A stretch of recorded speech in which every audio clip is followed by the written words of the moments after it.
Hey folks, it's Maestro.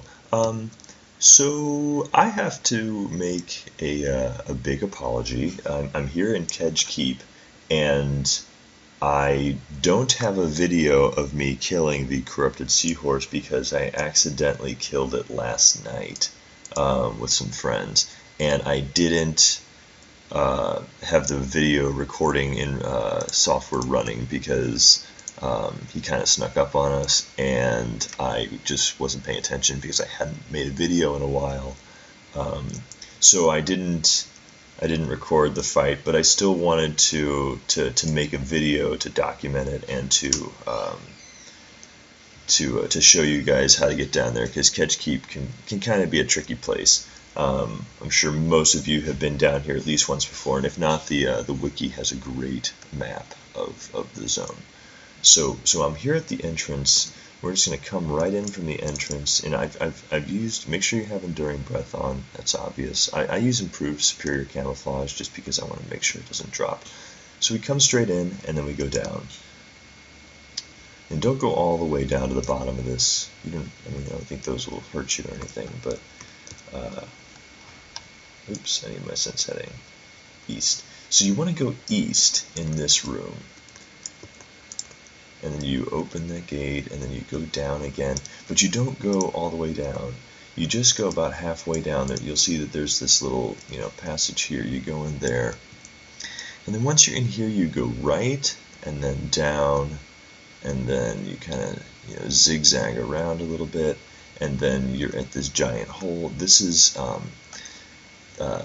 the spawn point for Estrella of Gloomwater. Kind of have to be careful if she's up. If she's up, then there's another way. You go back through here, and instead of going down here, you go up. You can come up through here, and then, oops, you come up through here, and then you make a right here, and then you go down, and then you go down again, and then you are in essentially the same spot we were in before, but you can kind of get around Estrella. If you see that, that's where we were a second, and we could look down and see Estrella. But none of these mermaids will see invis, at least none of the ones that I've encountered see invis. So again, when you come down out of here, and then you just kind of swim straight across over here through this little cubby slot. So this little spot right here, I'm not sure about this room here, but this spot is pretty safe if you want to cast some spells. So if your Enduring Breath is falling off, or if your Improved Superior Camouflage is falling off, or Levitate, you can cast it here without too much trouble.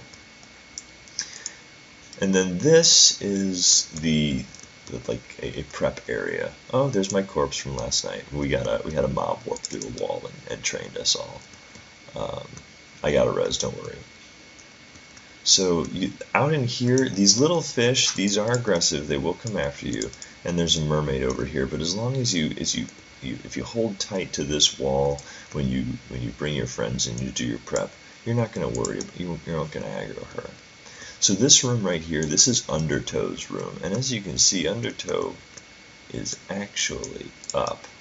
These are the two seahorses that I actually, my friend and I used. We charmed these, and we used these to break into this room. This room right back in here, that's where the corrupted seahorse spawns.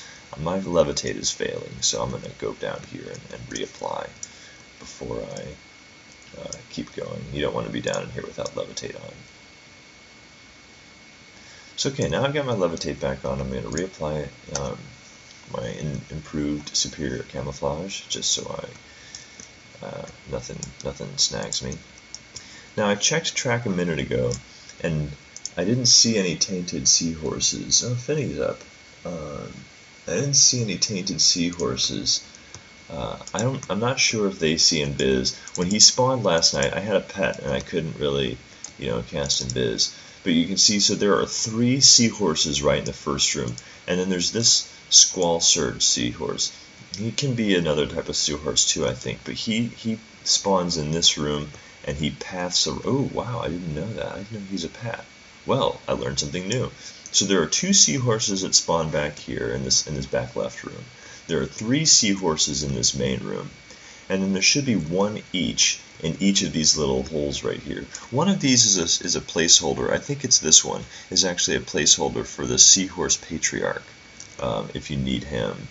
And then I think there's another seahorse, the Seahorse Matriarch, that spawns somewhere else.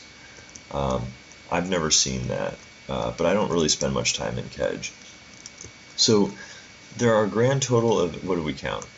This is 5, 6, 7. There are 7 seahorses, and each of them can, as far as I know, each of them can spawn the tainted seahorse. So the strategy for this room, what I did was, actually I had quite a few friends that wanted to help. We had a mage who needed Undertow for his epic. Magistar, big thank you for coming out. And Opal Moon, the cleric, she's wonderful. She came out and helped too, along with Domir. Along with Dalen, another druid in our guild. He came out to help. He was very helpful. And Zystus, he's a necromancer. He came out. He gave us Dead Man Floating, which is like the perfect Kedge buff. And then Vladarov, he came out as well. So that we actually had a big group out here, and it was kind of overkill for this room. Dalen did it with just himself and an enchanter, and they said it was kind of tough, but it was doable.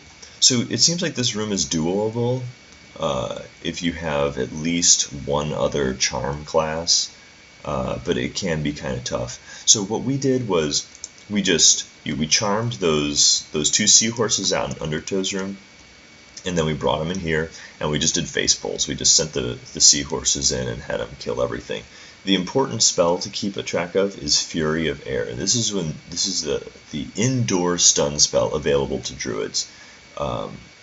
The Squall Surge seahorses, I believe, are wizards. They cast some pretty powerful nukes, but the Soothbrine seahorses, as well as the Corrupted Seahorse, those are all clerics, and they will cast big heals on themselves. So whenever you see them start to cast, whenever they're kind of low health, below 40% or so, it's a good idea to drop a Fury of Air on them. I didn't really have very many resists in here last night. I don't know if we had some debuffs going on, if there was a mallow going on them or not. But so that's it took us 3 or 4 clears of the room to get the tainted, and the corrupted spawned right away. But it wasn't a very complicated fight. We did have one wipe when my pet broke inside of a wall, and then for some reason we got Cauldron Boil and everything between him and us in this room, even though Cauldron Boil is clear on the other side of the zone. I don't know if you guys saw that. That Squall Surge Seahorse just spawned and ran all the way in here. So he will path out of this room. So you could have as many as 4 seahorses in this room, and that should be something to take into account whenever you're trying to break the room.